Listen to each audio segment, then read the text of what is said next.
Hello, and thanks for joining Your Body Advocate podcast. I am Ruth Cummings, your host, and today I have a special treat for Earth Day, April 22nd.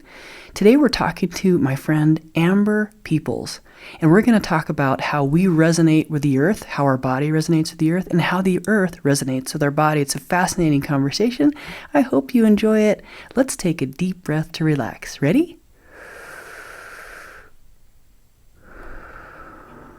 All right, here we go. You're listening to Your Body Advocate, telling your body's side of the story. The podcast dedicated to supporting and improving your body-mind connection so you can live a pain-free, passion-filled life, dissolving one body tension at a time. Discover the healing properties of your own body language, and together let's explore ways to support and improve essential self-talk. Now, here's your host, Master of Encouragement and Body-Mind Life Coach, Ruth Cummings.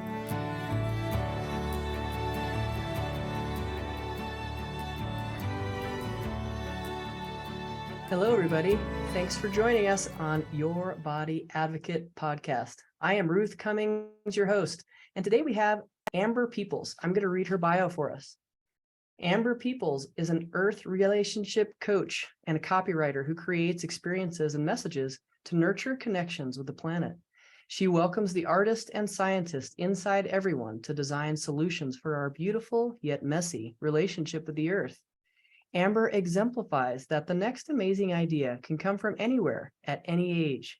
With a master's in theater production, she has created and experimented inside renovated buildings like Ecotrust, on earth stages like Science on Tap, out in the open air at Portland Farmers Market, and across 135 miles of coastline through Live Culture Coast. Next up, the docuseries called Climate of Awe, Arts with Ecology.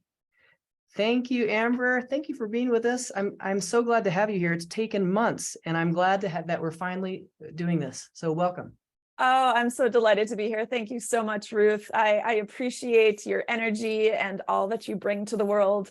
And I'm delighted to have a chance to reconnect and reach out to your audience and say hello to them and make some new family members today. I agree. I love what you do. And you've been working on some amazing things since we've met each other. And I really want to help you in any way I can. And I think what you do can really help all of my listeners. And since I work with the body, we were just talking a little bit about this, and we've talked about it in the past of how our body really resonates with the earth and how the earth resonates within our body. And I love your take on that. So let's start with that question. In your opinion, could you tell us more about how the earth resonates with us and us with the earth? And then there's so many things to go over today, but please, let's start there. Thank you so much. Yeah, it's such a potent question that's actually at the core of what I talk about.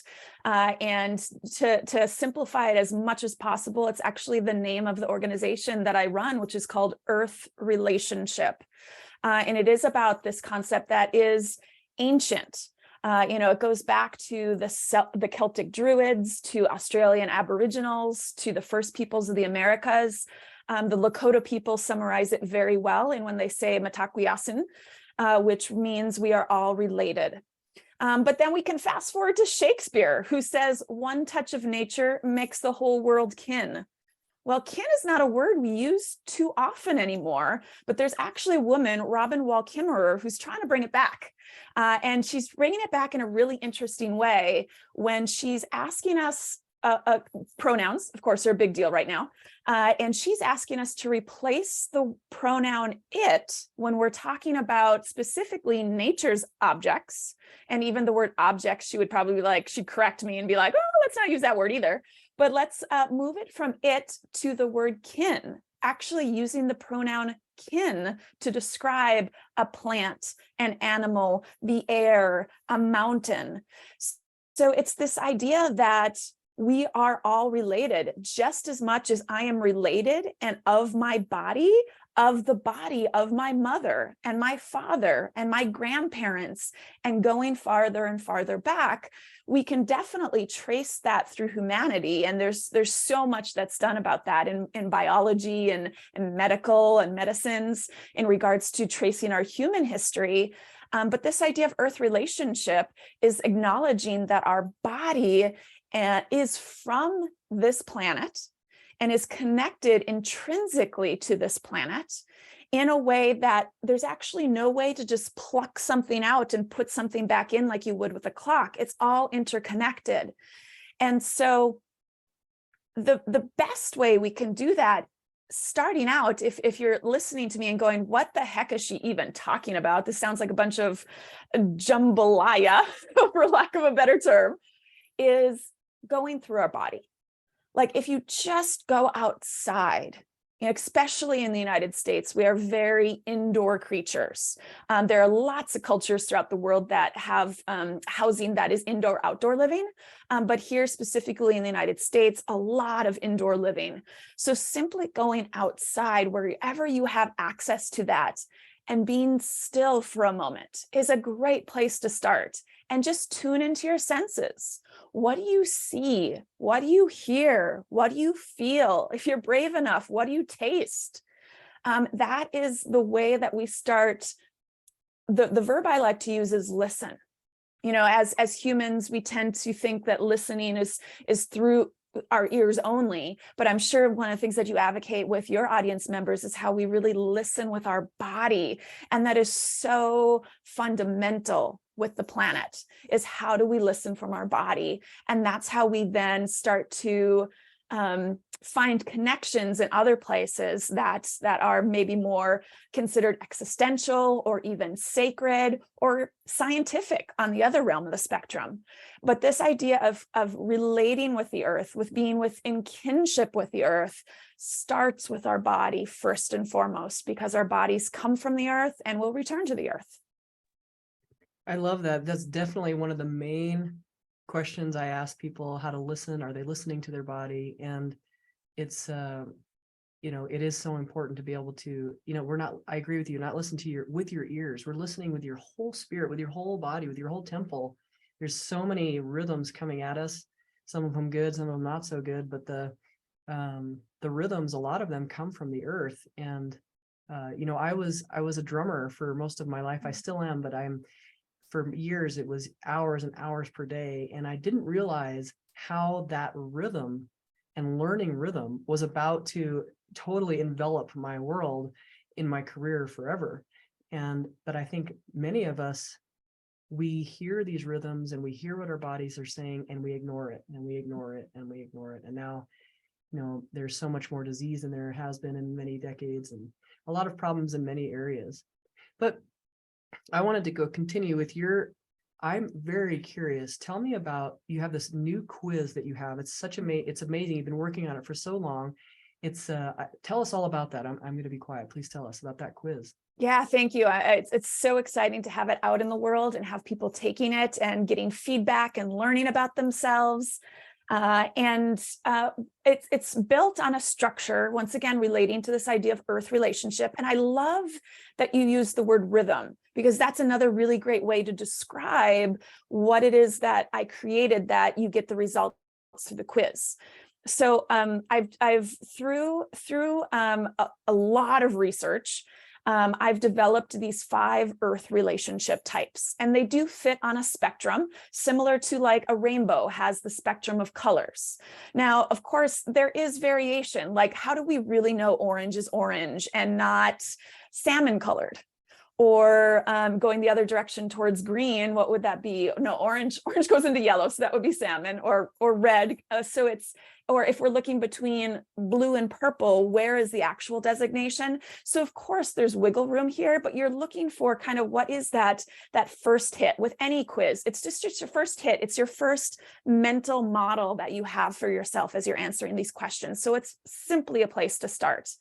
But these 5 relationships that go on a spectrum range from a mystic on one side, And these people I refer to as the embodied people, going up, the alley that you specialize in, Ruth.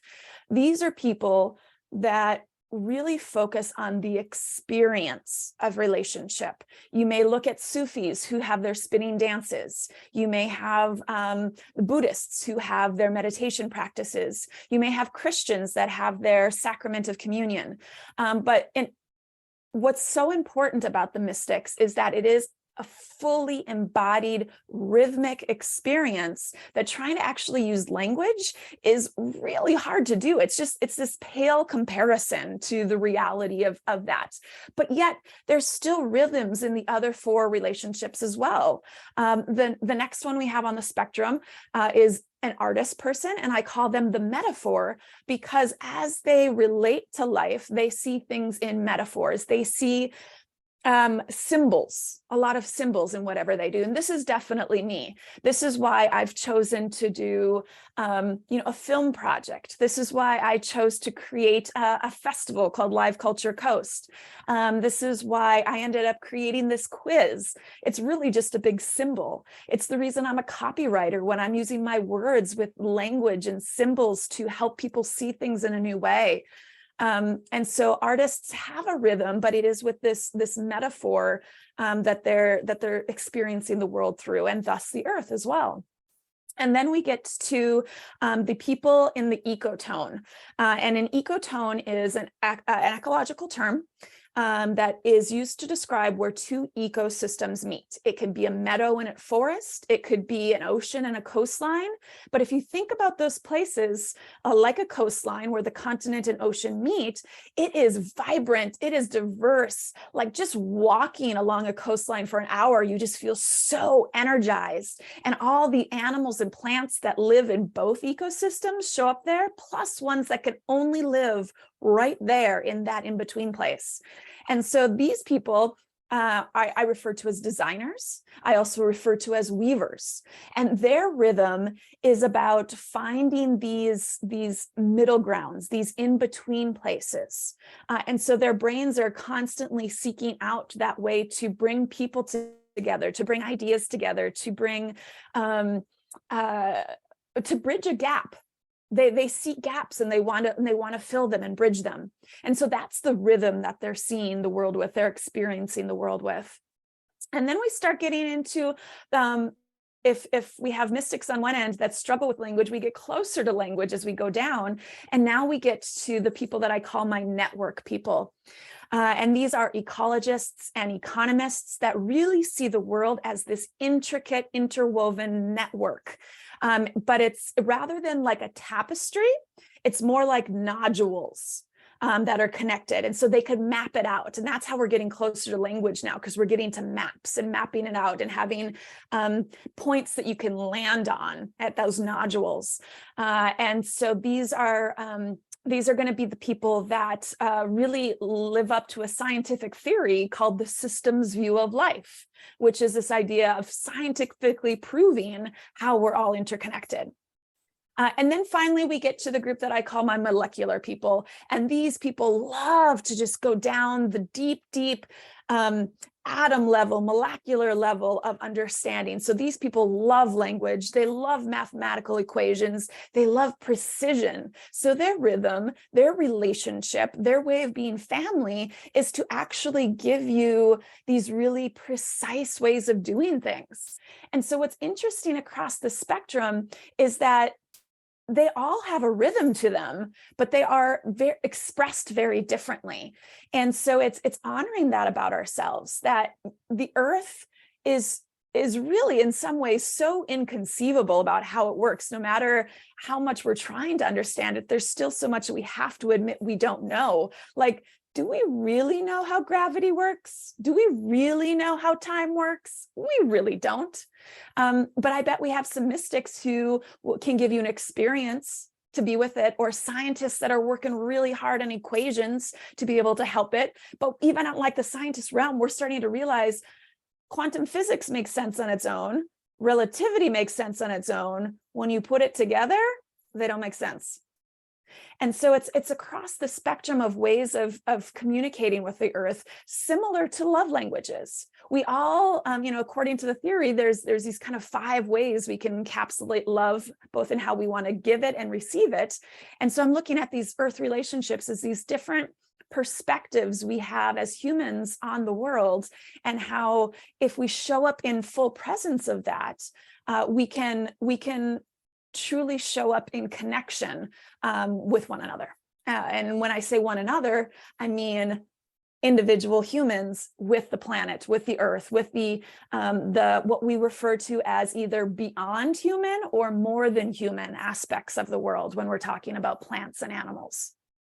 So this idea of rhythm, I really love that you use that, because that's a great, I'm the metaphor girl, I love those metaphors. So it's a great metaphor to describe all 5 of those relationship types. I love these, and I know you've been working on them really hard, and I love them. You've done a great job. They really are distinct, and I understand each one of them. And that's funny. Like, I'm guessing, that which one I am, but I can see myself in each one. Mm-hmm. And so it's an interesting, I'm excited to take the quiz. And so how did you start down this road, Amber? I don't really know the story. Yeah, that's a great question. It is a long story, and it starts with the fact that I grew up on a farm. It was a family farm that was my biological parents got it from my maternal great-grandmother in very, very rural Minnesota. The town that I went to elementary school had 500 people in it. And so what I love about that is that I always knew from birth that raspberries come from a bush and not from a box. So there's already that distinction that when you ask some kids today, they truly don't know that raspberries come from a bush instead of a box. And there was even this film that I recently saw that was truly amazing at Sundance Film Festival called The Pod Generation. And there is 2 main characters, a husband and a wife, and the husband is a biologist during that time when things have gotten so far away from nature that they are actually kind of farming out, you could say, pregnancy into these pods. And so he is teaching his college students. He has this greenhouse that is kind of unheard of in this time frame. It's a very special project that he gets to have. And he's taking his biology students to the greenhouse, and he simply plucks a fig from a tree and hands it, asking any of his students, who's willing to try this? And everybody's terrified. Nobody will do it, because their food has been so divorced from the actual food. And so I feel really, really lucky that I've always known that raspberries come from a bush and not from a box. But way leads on to way, and life got pretty complicated for me. And then I actually had a health crisis when I was in my 20s. And now we know a lot more about Candida. At the time, this would have been 2005, I think. We didn't know too much. You had to be pretty far on the fringes of knowing medicine at the time. And that started this new path of really coming back to the source of my food. And I think that's a really good way in for a lot of people that have come from divorced from nature, is to really look at, what am I eating? Because that's, that once again, that's so body orientated, that's so sensory orientated, but then it also forces you to ask questions about, how is my food being grown? For everything from labor practices to treatment to the earth to treatment of the animals that we're eating. So lots of really interesting questions get asked there. And I was brought back to those questions when I then started to realize I needed to eat a much healthier diet than I was eating. And then I got into permaculture, and I've always been like, my choice of like recreating is to be out in nature, whether that's hiking, whether it's camping. That's always been a big part of my life. But then a critical moment happened at the election of 2016. And that was the year that Trump was elected. And I was definitely one of those people that believed in the quote that the moral arc of the universe bends towards justice, which has been a civil rights slogan for a long time. Martin Luther King said it, but before him, there was even another pastor that used a similar quote. And that's actually being called into question these days as to, is that true? And so I had one of those moments of going, wow, there are definitely some things that I don't understand about the world, and it's time to look at them. And as I was looking at all these different things, the thing that kept coming to me over and over again was that ecology is my home, which literally that is the definition of eco, is home. And so ecologist is the study of the science of home. Economist is the study of the household, essentially. And so ecology is my home, but art is my tool. And I was like, okay, well, what does that mean? You know, I'm listening because I definitely have my own mystic side to me. And I'm listening to that and I'm going, what does that even mean? And so I put my weaver into action and I started coffee dates. I started researching. I was like, what does arts and ecology even mean? And I met incredible people. I found incredible research. I learned so much. And that's when some of those things that you read in my bio started happening. That's when I worked for Portland Farmers Market. That's when I hosted Science on Tap. That's when I worked for Ecotrust. That's when I created Live Culture Coast. And in the midst of all of this, I had this back pocket project that is now what I'm working on, which is Climate of Awe, the film. And as I was really developing, okay, what's going to be told here? What is the story here? And how can it actually help people? That's when I went deeper into the science. I took courses with this incredible physicist named Fritjof Capra, and all kinds of other things. And as I was researching, is when I fell upon the 5 different relationship types across the spectrum. But, you know, ultimately, in a lot of ways, that can all be summarized to it was a calling. It was those moments that I stopped and listened and asked, and then just shut up and listened. And there were, you know, key moments in my life that got me there. But I think what's really exciting in today's world is that this relationship with the earth is still really foreign to a lot of people. It's considered an existential crisis to a lot of people, but it's also something that we are more and more aware of. Once again, when I was at Sundance, there was this incredible panel called Audiences Want Climate Stories. Because back in the day, to like convince a network that there should be something about climate change in a story, in a film, in a show, it's like wrestling an arm. But what they did is they actually put together this incredible story showing, and this was just published in October 2022, that 70% of people think that climate change is a like high level important issue in our lives. And they want, just like any other story, we want to see ourselves reflected in those stories. And so as I thought about how do I show people, like, this is where we're at, and this is what we can do. Like for me, where that came from was a kid growing up on a farm. But what about the person who always grew up in an apartment in New York City?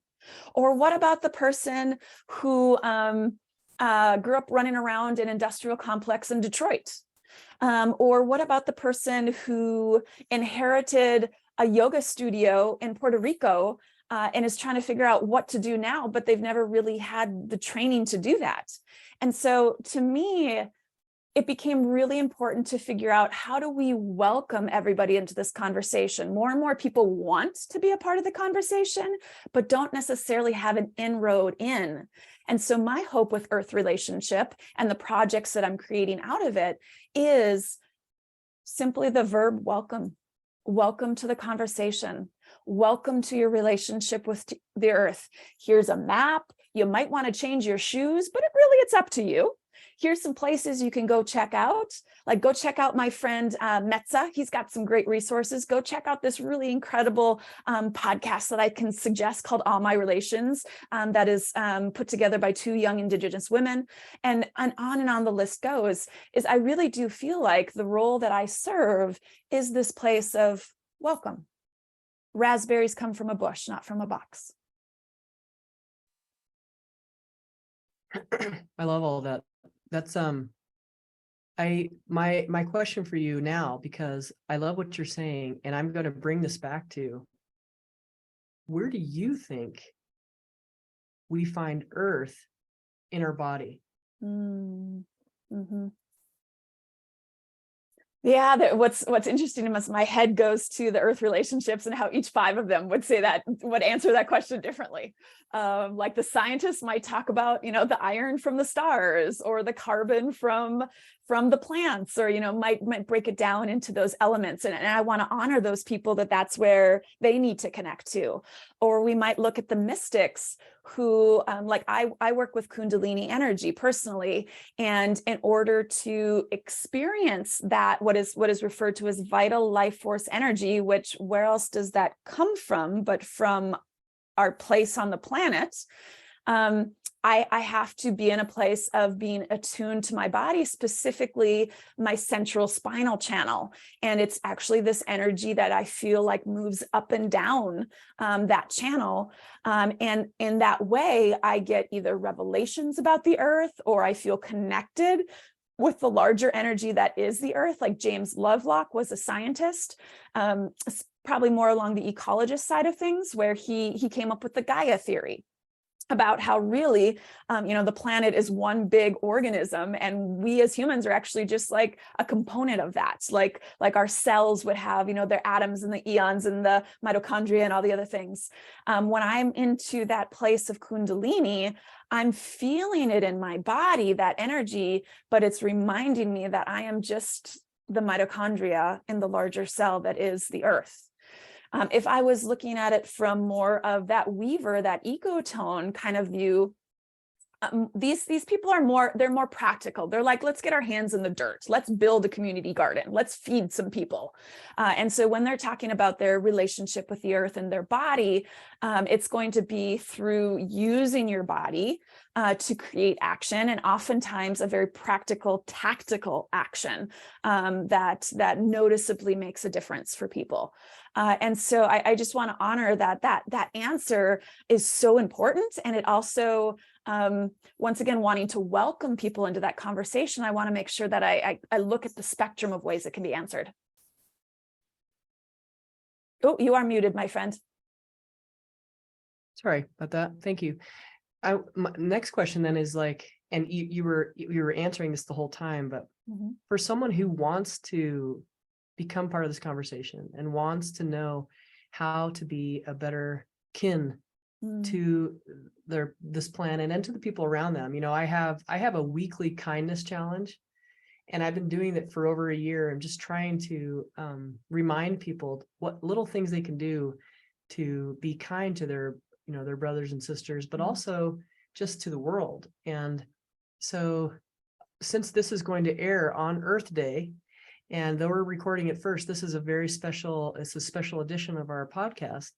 So for Earth Day, what would you say? How can someone take teensy steps to become and welcome into this conversation?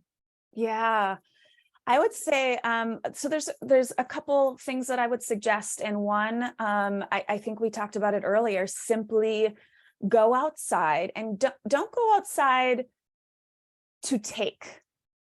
Because as humans, we tend to have, we have a selfish quality to us, and we're asking the question, what's in it for me, like constantly. And just like any new relationship, that instinct is there. Let's say it's somebody that you're interested in dating. Your first things that you're tuning into is, do I find this person attractive? Do I think they're saying the right thing? It's very I focused. And so I just want to acknowledge that and just put that into the room, that that's a reality. But what I encourage people to do is to say, okay, I know this part of me. I know this part of me has a really loud voice, but can I put it aside for just a second?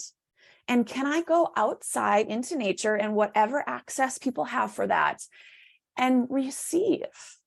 Listen, what is the message? Is it the air quality that you're in, whether it is crystal clear or smoggy? Is it birds that you can hear? Can you go out barefoot and just feel the earth under your toes? Maybe you can feel the rain. Like right now, it's Oregon, it's raining because it's February. And so it's raining.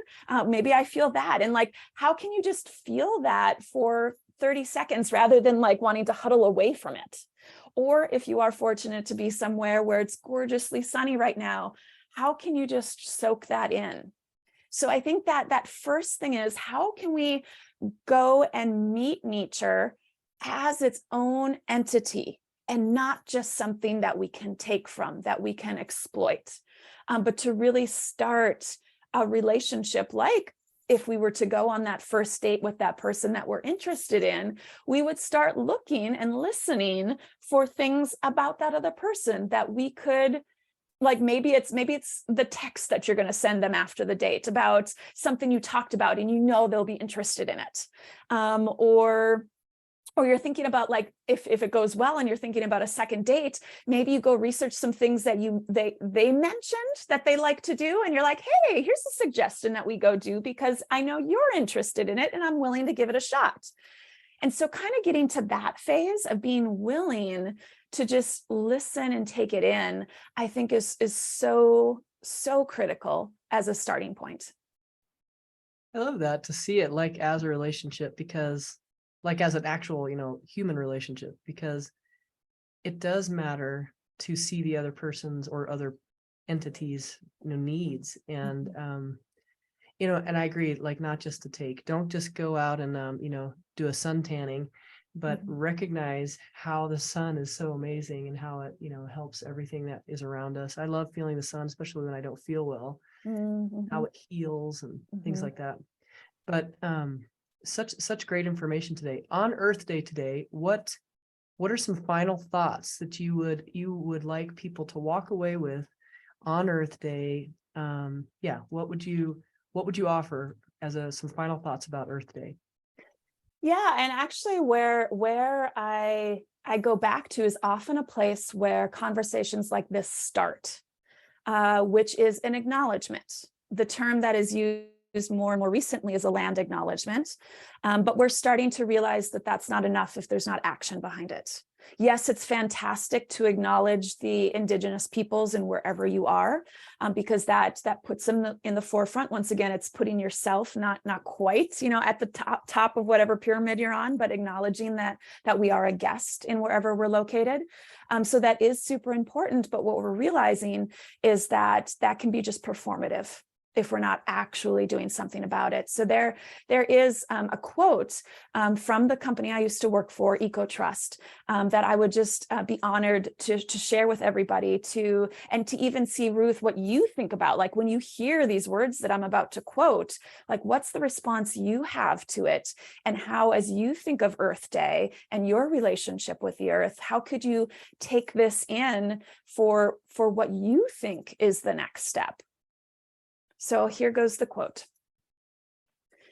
The sovereignty, well-being, cultures, and languages of indigenous peoples are born of their homelands, and that makes these lands and waters precious to Native communities. All of us have the responsibility to treat them with the respect and care they deserve, and to steward them carefully for the next generations. We need to do more. Please do your part. Thank you. Oh, I love that quote. I totally agree with it. For me, I wish I lived nearer to an ocean, because I would like to clean out as much as I could that I see is thrown into the waters. And then in my house, we just try to have, we try to compost, and we try to just recycle everything, not just recyclables, which I don't really know are recycled, especially in my small city, but try to use things again. I think that we as humans, we get so used to one-use plastics, and then also to electronics. We just kind of toss them out and get another one, and it's a big deal what happens in the background for all that stuff to just show up and we use it again. And my dad would fix old radios and fix old everything. I love that. Refrigerators, washers, dryers, like things around the house, flashlights. Instead of just throwing it out, he still does. He's very good at that. And that definitely taught me how to, to really look at the machinery behind what we use and see if we can reuse it. And I love that. but yeah, the water, the people that have been so abused on this country and on this world, everywhere around the world. Yeah, to love them. Definitely. I'm on a mission to spread love and kindness, one smile at a time. And so these two very well go together. And just like we just need to love everything. Yeah. There's no reason for that type of narcissism and selfishness. We can all be selfish in a way of taking care of our own health. That's not selfish. Self-care is different than being selfish. Yeah. That's another thing that comes up. That's a whole other podcast. But and I would love to give you another, it's not in a direct quote, but it comes from an architect named Jason McClellan. He actually gave a keynote speech at a conference I was at about a year ago. And he's very well known in the green architecture world. He created something called I'm gonna mess it up, but I think it's Living Earth Institute. I could be wrong, but James McClellan is his name. And his whole keynote was about that we clearly have the technology to bring, what is being referred to as the green revolution. What we're missing is the love. Yeah. What we're missing is the love. And that's part of what I hoped to do with the quiz, is just like revealing your love language, reveal your way of loving through the earth. And then that's actually the follow-up gift that I give is your original question was, what can we do on this Earth Day? And part of the answer that I give is, after you take the quiz, I will send you emails of people that are specifically living right now, and they are specifically not celebrities. They are everyday people, but they are that same type. And I'm giving you the stories of who they are, what they're doing, in some cases, how they came to be doing that thing. So you can see these examples and you can be inspired by these examples and start to see yourself as to, could I do that? Do I feel passionate about this particular aspect of being a metaphor or a weaver or molecular? And be inspired to answer that question that you asked me, which is, what can we do on this Earth Day? And the honest answer is, I can't tell you. You have to find it for yourself, just like you have to find your self-love for yourself, and you have to find your love for this planet yourself. But what I can do is provide you these inspirational ways that might be that key piece that helps you find it for yourself. That's great. Yeah. Have you ever done the planting a tree on Earth Day? I have, definitely. We have this incredible organization here in Portland, Oregon called Friends of Trees. And people sign up to say, yes, I can take such and such a type of trees, and this is where they could go. And then volunteers get together and do a bunch of plantings over the course of a day. Well, since Earth Day is on Saturday this year, I think I'm reminded of my friend Venerable Dhammadippa, who he and his group of people, they planted 1,000 trees. I love that. And I can't even imagine how cool that would have been to been part of that big group. But I'm wondering if I can get some of my teens together to do that, because they wanted to. They're, what should we do? And I get that question a lot, and then all of a sudden it's not Earth Day, and then nothing happens. And I'm going to work hard on getting that done today, Earth Day. I love it. Yeah, tree planting is such a proven thing that actually fits across all 5 types. Like, there is definitely the science about the oxygen and the erosion, and then we get to the weavers that are hands in the dirt, and then we have the mystics that feel like that as they're planting that tree, it's almost a prayer into the earth. So planting the trees is incredible across the entire spectrum of earth relationships. That's a great one. I'm gonna see if I can get that going for today. I love it. I love it. So, any last statements? I know your quiz, all of your, and for anybody who can't get to the show notes, can you please just tell us how to get a hold of you?